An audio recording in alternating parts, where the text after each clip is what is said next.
it's time for Critically Sensitive with your favorite hosts, Val Ball and Nate French. Yay!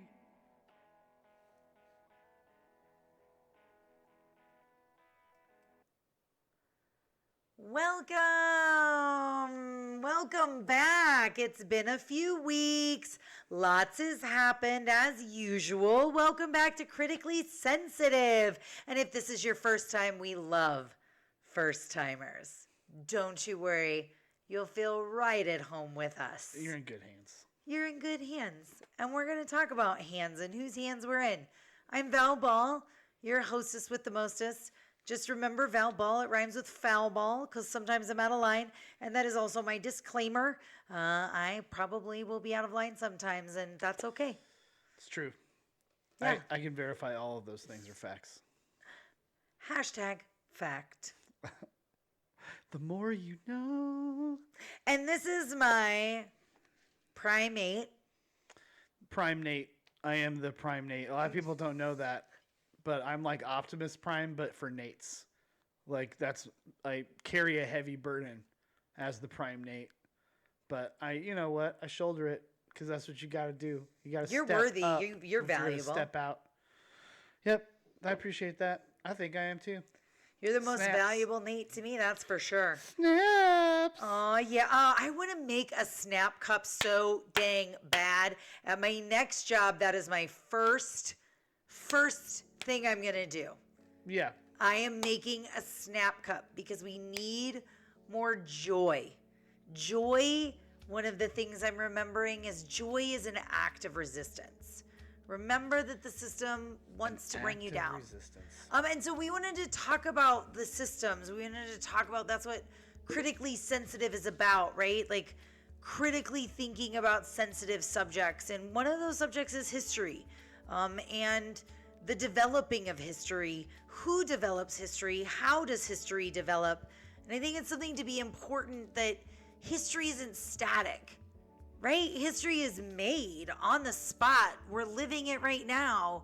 And who remembers what and who hears what? And so those are some of the things that we're going to talk about tonight on Critically Sensitive. What do you think, Prime Nate, about the history?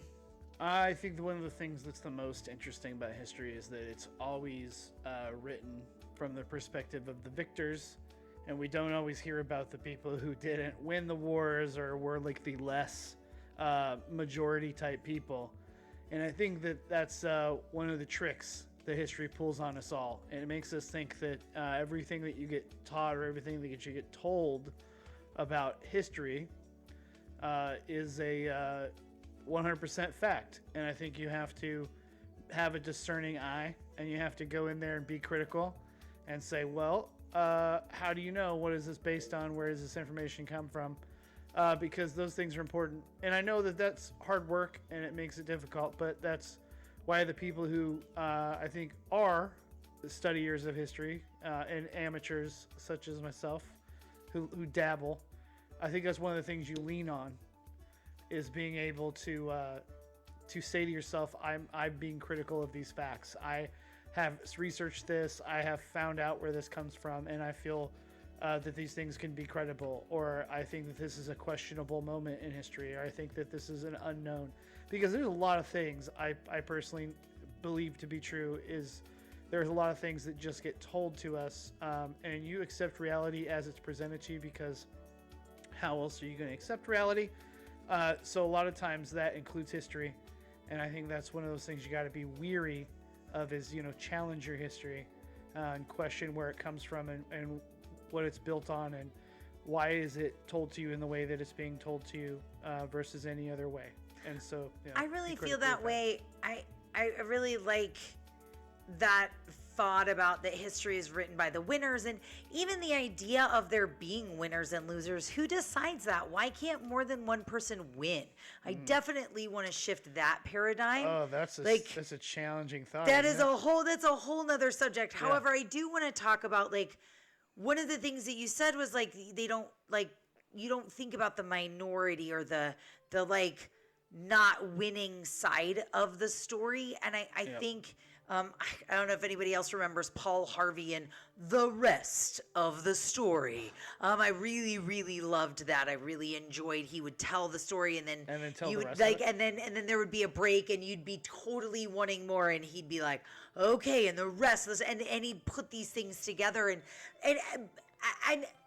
like, so that's about like the development of the history of development and the quote unquote developed world. Even that is a man. myth. Yeah. Like I was Built listening. on the backs of everybody else who we're screwing over currently. Oh by my the way. God, like stealing resources, Just- taking everything. I'll Like put you that out guys, there. Nate hears some of the homework. He doesn't even see all the homework I'm doing for the Ann Braden I sneak peeks, anti-racist. Or which is yeah, not like looking. I'm in this organizer training, Bone and up. we're doing all this history homework, digging into our family histories. You know, and my current one is to look into the indigenous folks that lived here, that called this home before my colonizer settlers came and literally canceled their culture by murdering them. I'm so Cancel tired. culture? The Pilgrims of were cancel hearing- culture people? Pilgrims were cancel culture. Oh my God, thank you. I've They been got- trying to find that line, like where I'm like equating it, like because I feel like Christianity they is were cancel fleeing. culture as well. I think they were fleeing their version of cancel culture because they felt like people didn't want to hear their bullshit. So that's honestly why they came here, is because they were too radical for even the people on that I continent. think that's a myth. I think that's actually a myth that has been perpetuated. It might be. To See not history. point out, right? Like I question that history because I think that they were just here to like get rich quick. They thought that they could have land you just can't and trust free anybody land. who wears a buckle on their hat. I think that's the truth. That You're we like, all why do need you have to strap that to your head? That's weird, man. I feel like That's a that weird is fashion unnecessary. choice. Unnecessary. I mean, you know, so there's and I was like, I've been reading about like one of the concepts of the myth. I really like the world map that we have, and like the concept of the Monroe Doctrine and manifest destiny. We talk about that. Like one thing I will say about democracy, like the concept of democracy, the same way I would say that the USSR and the Soviet Union were not actual communism, nor is China actual communism at this point. In my opinion, Pen and paper communism versus actual like what communism versus we're gonna keep all the is power now that we theoretically consolidated yeah, like and claim that we're just of the people, just but trust we us. didn't really. Just trust and us. like I just want to say, like I don't really feel like I don't think America is an actual democracy, right? It's Democracy. capitalism and democracy don't go together. Capitalism is an economic system that is best like paired with oligarchy and dictatorship, whereas socialism is best paired with democracy. It's kind of like white wine and chicken versus red wine and beef. There are natural pairs for White things. wine and chicken. I don't want to get into natural pairs for things. However, I do want to say like it's the myth of underdevelopment, and that like I remember when one of the first meetings I went to at Surge, when it really showing up for racial justice. Surge, if you've never heard of it, check it out. Google it. It's worth the Google. I always think of the drink. I know I'm not supposed to. Surge. I always think of That's the drink. okay. That's okay. It's energetic. That's fine. That's fine. Surge is awesome. Surge is awesome. Keep saying that. Say that. We'll take it as a slogan. Surge is awesome. Surge is awesome. They taught me about like development's not accidental. People choose where to develop, what to develop. And I was listening to something about indigenous peoples, and there was this really like epiphany moment, this real realization about we have to have this spiritual notion of the Native American, because in our mythical history, they were savages. Can we call it mystery? Mystery. Like we've got a list. Mystery. Mystery. It's a little mystery. It's I my- do kind of my like that a little mystery. bit. It's very mysterious. I don't know about my history, so it's a mystery. It's a mystery. That is pretty fun to say. I like it. Mystery. I mean, and so like it. I just want to touch on like they talked about. I heard these folks talking about the idea that they need like people, we need the settler colonialists need the Native American Indian to be spiritual because they have no sense about them. That's why they're savages and need to be civilized by the developed world or whatever. And it's totally ridiculous. It's absolute bullshit. The murderers. I also want to talk about, I really want to talk about the idea of keeping Our people kind of murderers. like cancel culture and like the idea of keeping kids safe. A lot of times I feel like keeping kids safe is, we've talked about this before too, is like actually just keeping the status quo, right? Keeping them safe from the truth of what atrocious atrocities have been perpetrated in the name of patriarchy, capitalism, all that stuff. And like development may have brought us some things. What are some of your favorite things that development has brought us, honey?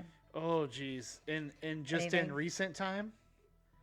Or how long do I get to go Favorite, back to? What's the, I mean, here's the thing is here's what I always thought about once I learned about how the country was built that I live in.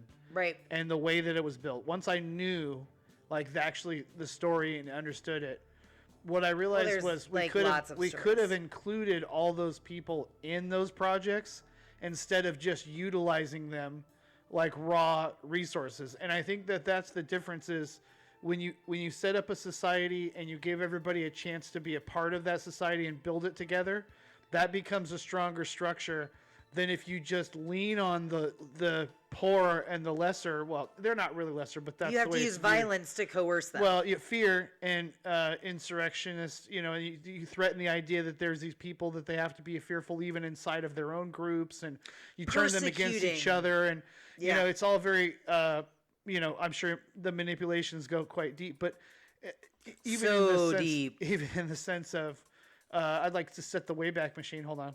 There we go. Put the Wayback Machine on. What has development brought us way back when? If we think about, even I think you go back to the turn of the 19th century, just the 19th century from 1900 to 2000, the development of our culture in the United States is just exploding during that time. Everything is getting better for a select group of people.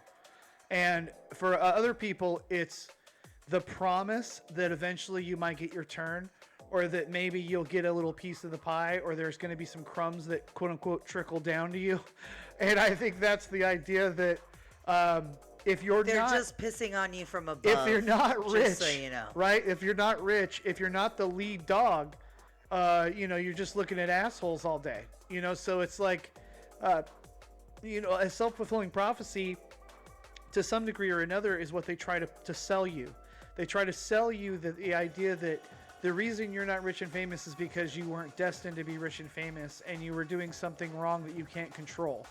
And you just have to accept your station, and you have to be happy about it. You have to be happy about your station and feel good about it and want to feel good about it. And I think that's what's viciously untrue about the democracy that we currently live in, is that there is no actual free market. There is no free exchange of ideas. There is no enterprise for the young entrepreneurs, because you have to get in bed as a young entrepreneur. You have to go get in bed with these giant hedge funds and these financial business companies that just are there to purely make profit. They don't care about your idea. They care about how profitable your idea is, and they reduce everything to numbers. And I think when you take humanity and you reduce it to numbers, you lose humanity. You get caught in a spiral. Yeah. And I think that that's one of the things that, as you spiral down and out, both directions, you realize that you're the water that they're surfing on. It's the idea that you're not even on the surfboard. You're not even the surfboard. You're the water, and it's like, that's how they think about you. You're just a resource for them to use for their enjoyment and to keep their lives pleasurable. And that's the problem with wealth, is that it compares people based on a number that is a fabrication of an idea that it extrapolates out to whether you're good or bad. And I mean, I just want to so I have so many thoughts about it. There are so many thoughts as we talk about these things that like I wanted to talk about the idea of like when I think of real democracy, like you're saying, it's that fair process, it's that including, like the promise of democracy is that just because there's majority rule, the minority still has a voice. And that I think is a really huge aspect that we of don't what silence has it. We don't silence that right, minority, like right? that we like give the minority a voice in the process because like I've studied what is a fair process because I was thinking about like even a fair market value, like who determines what's fair, right? Like, and my dad always said life isn't fair, right? So why is there a fair market value? Like, life's right? not like, fair. Life's not fair. Why even expect it? Who told you life was gonna be fair? And I'm That's not like, fair. I mean, I feel like if everybody thinks life should be fair, then probably should be, and there's a problem. But I want to tune into what you're saying. I'm tuning into you right now. I think it's it is a real issue of like who has that voice to be able to voice their history, right? Like I even was doing genealogy.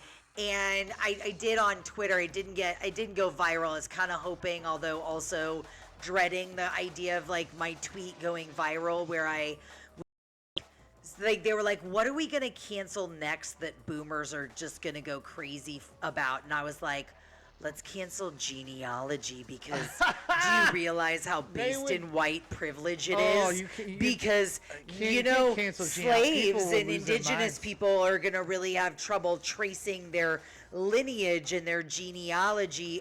Maybe because they were sold as chattel because we've like made them literally, and people in general, even capitalism, basically the only good you are in capitalism is either to produce or reproduce. And capitalism is dependent upon the patriarchy and racism to be able, and if you remember our drinking game, every time I say one of those isms, you have to take a drink. So you might get kind of drunk during this episode. Just make sure you're in a safe place. Don't drink and drive. Be safety first. Don't third. drink and drive. Stay safety alive. third. Come on. So, it's just a matter of like not only who hears history, but nowadays, like in the National Media Reform Conference, the slogan was change our media and we'll change your blank. Because it's about information control. It's about what people get, like the information people get. Even information is a commodity, right? Classic control factors going on right there. Even the information and nowadays, your like personal information too, like your presence online, your digital presence, your footprint is a commodity. Your data, all of that can be mined, literally, and they mean mining. Like when they say data mining, they mean mining. They're in there chipping away, trying to find all your little diamonds and nuggets and secrets that they want to take and exploit. And that's sell to advertisers. I will By never forget. Exploit, what we mean is sell to advertisers. I will never forget that show we watched, and that one moment where the guy was like, if you get an app and it's free, then you're the product. And I was like, kadoosh, and it like exploded my brain, and I was like, oh my god. I think that's very, very accurate. I think that one of the hard parts too is the idea of like I feel like we have a real fractured media now because that's one of the things that I will say, okay, you're not going to hear this often.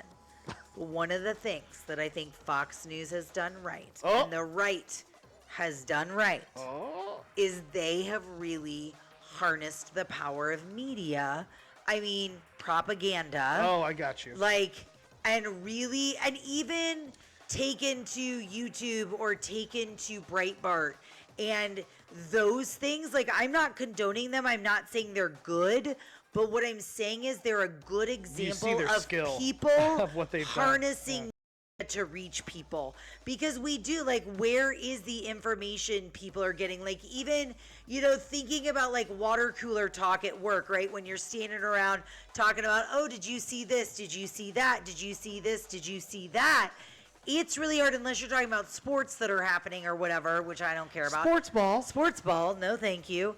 I'd like to talk about like, what did you watch? And like you know, you're watching a show on YouTube or Netflix. There's so many things, and they're so tailored specifically. Even like you may or may not even see this YouTube show because it's specifically tailored to your searches or your algorithm together. Right? Like your data is getting mined.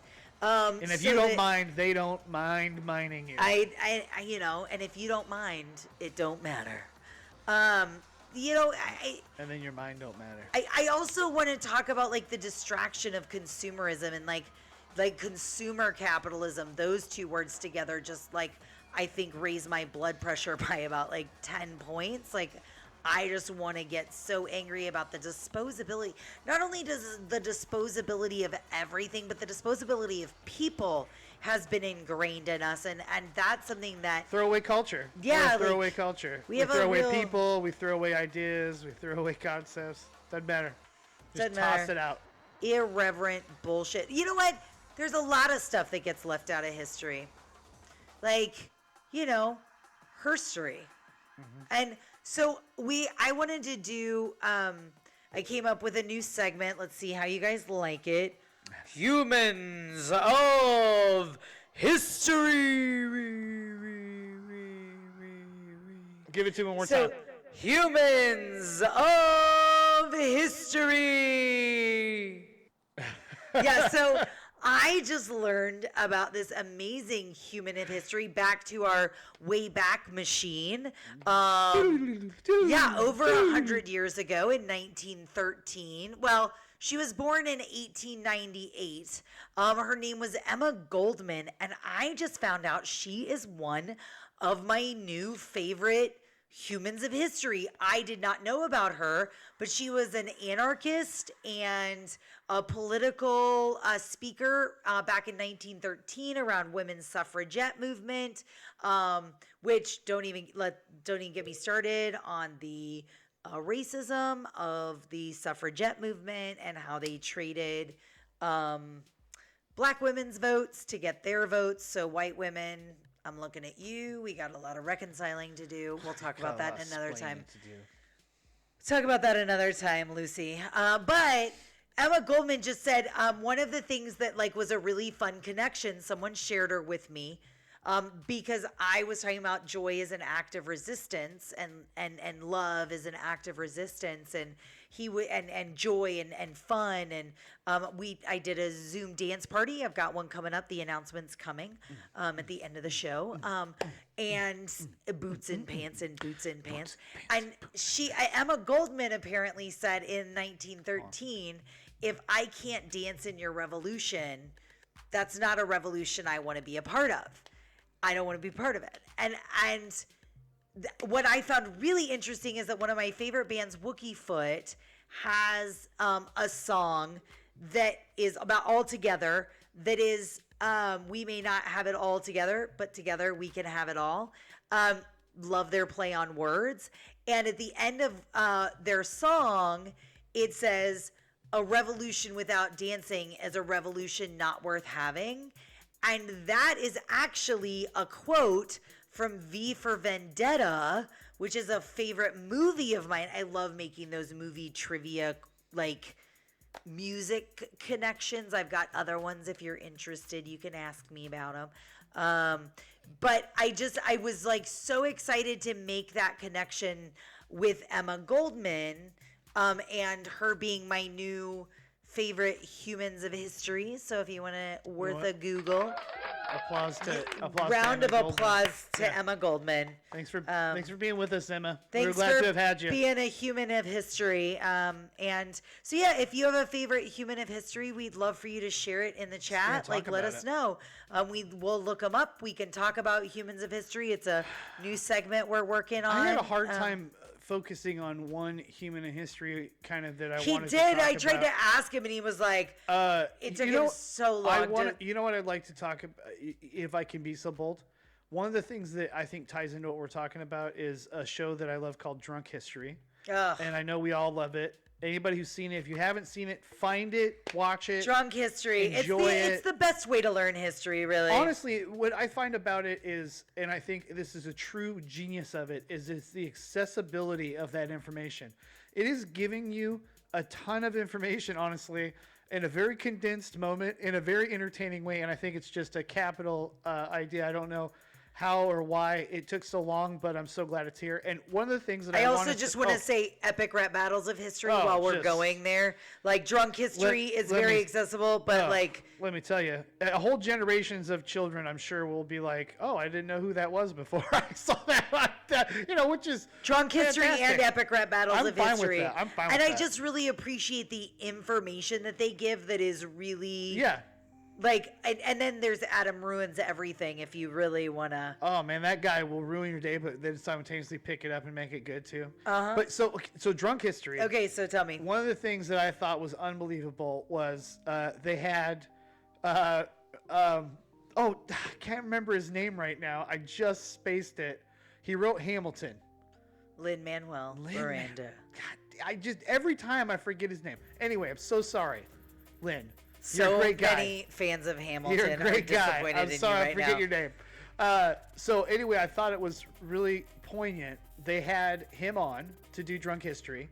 Yes. And they did the story of Aaron Burr and in Alexander Hamilton, their famous duel, right? And you think to yourself, oh, I already know all about this. Aaron Burr is this like jerk face or whatever, right? Like Hamilton's a good guy. And after you watch that episode, I would challenge anybody to watch that episode of Drunk History to walk away from it and not be like, you know what? Alexander Hamilton is kind of an asshole. And it's really funny because at the end of the episode, he literally they focus on Lynn's face, and he's like, And you can kind of see him having that moment of like, maybe Hamilton wasn't the good guy. Yeah, maybe I was like, should have made a musical about Burr, because it sounds like Burr was kind of like the good dude versus Hamilton. And so I know that we have had conversations about Alexander Hamilton and how he has not done some of the most amazing things for us as a society. And we may not want to celebrate the man just quite yet. You might want to learn a little bit about that history. Take some time to learn about Alexander Hamilton and what he did, because there's more than just in that musical. Which is another tip of the hat to the idea that history, even when a great musical is doing it, isn't always necessarily the most accurate way to view things. Sometimes it's glorifying and shining over some very key moments. Well, I think it's the idea, like we talk about, like everyone contains multitudes. There is Shout out good to Walt and Whitman. bad. Walt Whitman! Yeah. It's a human of history that we love. We love that human of history. I do appreciate Walt I Whitman. really, really do. The Transcendentalists were some of my favorites. And you know what does history get wrong? And what are we Everything. I mean, yeah, it can be daunting. I'm wondering if I should do like a TMI moment, honey. Too much information? Yeah, like I want to connect to Hamilton. I don't know. I want to connect to Hamilton. I don't know if there's ever too much information, but don't give anyone else's personal information. It's all my information. Then, I think you're good to go. It's all about me. Okay, so I want to just talk about my personal connection to Alexander Hamilton. I actually really thought he was a great guy. I totally studied him in high school. I was super into political science and studying history and our government, and I liked Alexander Hamilton and running the treasury and being on the money and inventing money and all this different stuff. And I wrote my first speech in speech class about Alexander Hamilton. Oh. And here's the weird part, and this is getting into some of my personal stuff. And most people who would know me now or know what a public speaker I am would never believe this. But I got up in front of the class and peed my pants in front of the class trying to give a speech about Alexander Hamilton. He made me pee my pants. With excitement? No, I was crying. Oh, no. I cried in front of the class and peed my pants. I was so scared of getting up in front of the class and doing a speech. Nervous. Yeah. I was so afraid that I curled up into a ball, started crying, and peed my pants. Oh no! Like that was 10th grade too. I wasn't a kid. I was still a kid, but like that is a rough. It was a rough day. It was a rough life. I mean, I'm just gonna say, like, you know, it's traumatic to pee your. You guys are so great. There you go. She loves it. Thanks. She thinks you're great. She doesn't care about that. Like, it was a long time ago, but it's a weird thing. Like, I mean, it's a weird thing, and I guess maybe why I've never really gotten into Hamilton the musical is because it, like, kind of triggers me a little bit. A little trauma, maybe? I got a little trauma. And so there is a lot of trauma. And so, you know, we don't want to leave you. We never, ever want to leave you in a state of, well, that sucks and the world sucks. Yeah. We want to, like, remind you of the joy. We want to help you find the joy. We're here to make you laugh because, as we all know, laughter is the best coping mechanism. It's at least the best one I've found. And I found that, you know, it's a lubricant of the universe because it helps hard things slide in easier. You know, that's what laughter can really having a hard time do for you. Sometimes you just got to hold your hand out. And recognize that we actually do have the whole world in our hands. One of the things kind of going back to, because if anybody has been raised in Christianity or knows, he's got the whole world in his hands. And I really hate that.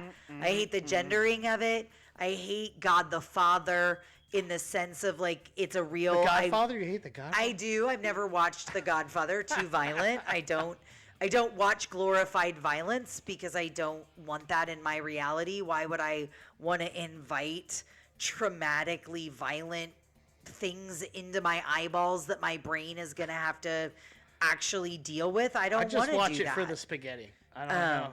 I don't even know what that means. That's how much I don't know about it. But so I just really want to, like, I really think about, we've got the whole world in our hands. I actually have a stress ball. I meant to bring it home and share with you, but I have a stress ball that is a world. And so I sit there and I just think about, like, I got the whole world in our hands because we're writing history right now for our children and their children. And if there is any future, I'm a little behind on my climate history change homework, just so the world knows. My end is going to be a little late. It's all right.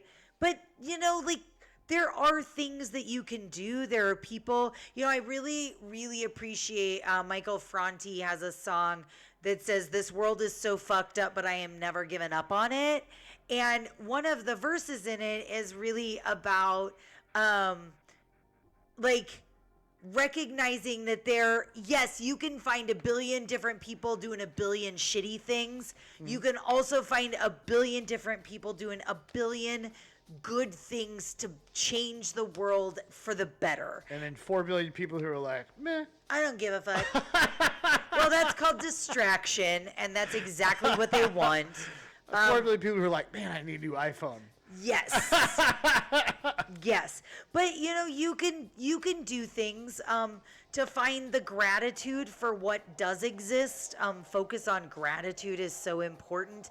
And digging deeper into your own history. I recently had to do homework digging into my family history and found slave owners in my history, and found where my grandparents had literally benefited from white supremacy in getting the GI Bill because it wasn't distributed evenly.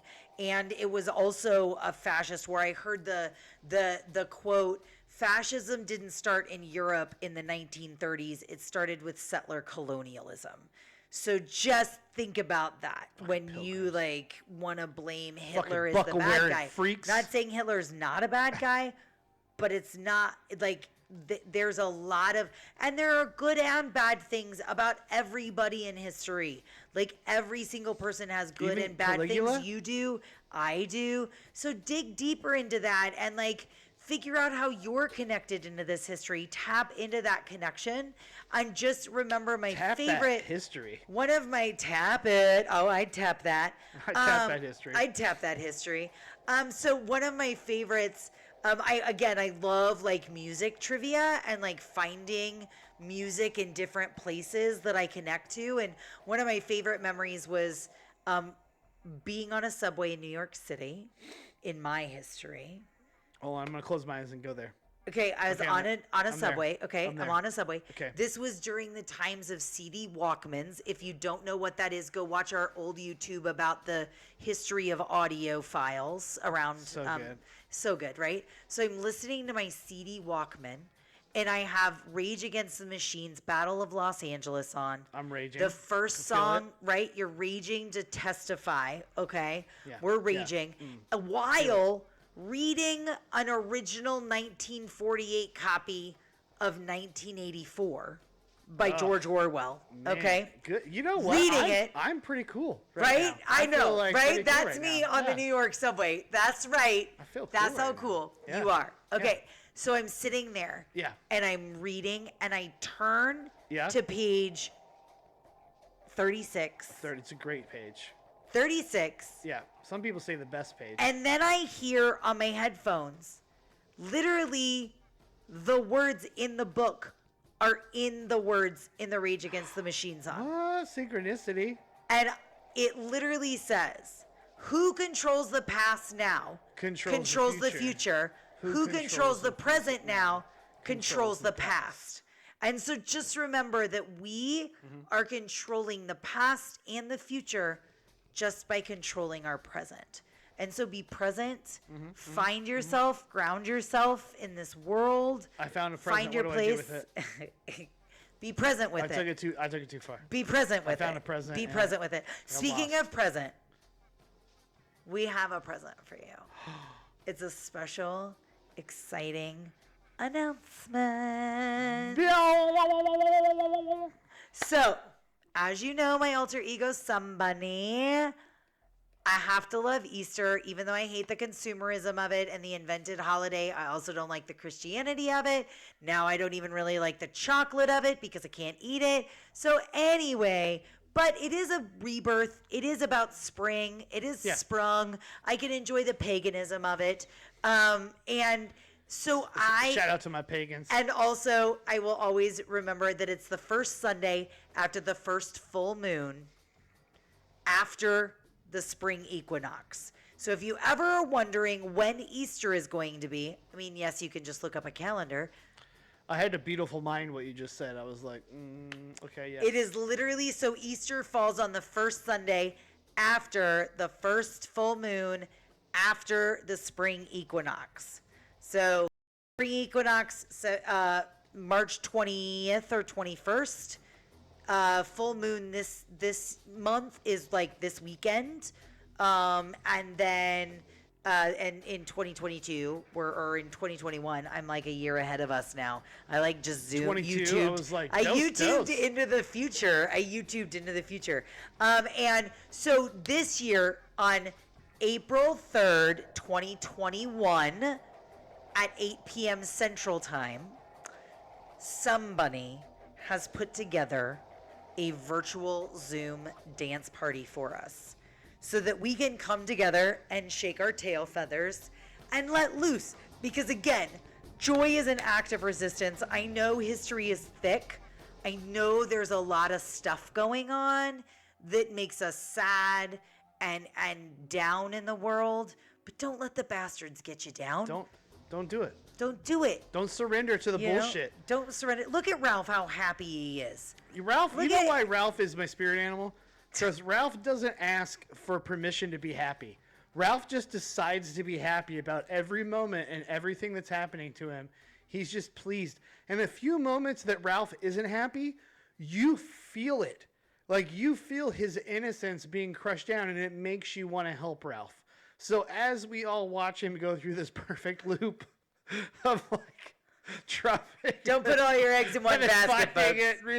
I love the joy of the rediscovery of Ralph. I think that's what I want to feel when I see that, and I see the joy. That's what I want to feel. That's what I'm gonna keep like in my mind. Whenever I get down, I'm just gonna think about the joy of discovery. The joy of discovery. Yeah, that's awesome. I love that. It is fun. I have those moments where like you'll hide something or put something away and then find it later and be like, it's the best. I love me. I You give put this yourself a little present. away. Yeah. Like, oh my God, Yeah. that's the best treat and I need it now. I need it now. I'm so glad I didn't eat it then. Give her treats. I love that. Treats. Well, so I hope you enjoy this special treat. I'll put the link in the description down below. Make sure you subscribe. We still need to get to 100 subscribers to get Counting on you to make get your friends our do it. own Just get there when their computers custom open. YouTube address. When their computers open, for just critically go sensitive. and subscribe for them. You know they need it anyway. Just help them out. Tell your friends and family. Go grab their phone Get when them they to go to the bathroom. subscribe. Subscribe. Critically it on YouTube. It's fine. sensitive. Just tell your friends and family that it's critically I said sensitive. it's okay. Just tell them I that said they it's okay. subscribe to critically sensitive. It is a critically sensitive matter, and we need you all on this right now. Because all we Right have is now. the present. Remember, The present is your present. the present and your presence is a present. Just right. remember that. You don't have To all of to us. shower people with gifts unless that's their love language. But even if it is, discuss how consumerism and capitalism might have had a play in that. Maybe come out of that and rediscover the joy of just being present That's right. and in someone else's presence. Aren't we all going to enjoy that so much come the end of the pandemic? Yay! Yay! We all get to see each other again. Yay! Yay! It's going to be fun. Well, so until then, until we're all ready, Easter Zoom dance party. We're going to shake our tail feathers. Somebody's going to be there, special guests. We're going to have like icebreakers, get to know you times. We're going to have some rooms if you want to. You don't have to get all dolled up. You can get in costume. You don't have to if you want to. You can come as you are. Come, just show up. Yeah. So long as you show up, I'm going to do We're a not makeup fancy. room. We So take- if we people take want to go everybody. into a room and do makeup together, you could go do makeup. You could do dress up in the make it up room. I'm a You winter, could go do in case anybody- cosplay, that kind of thing.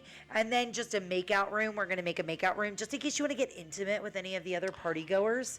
You can go get intimate, you know.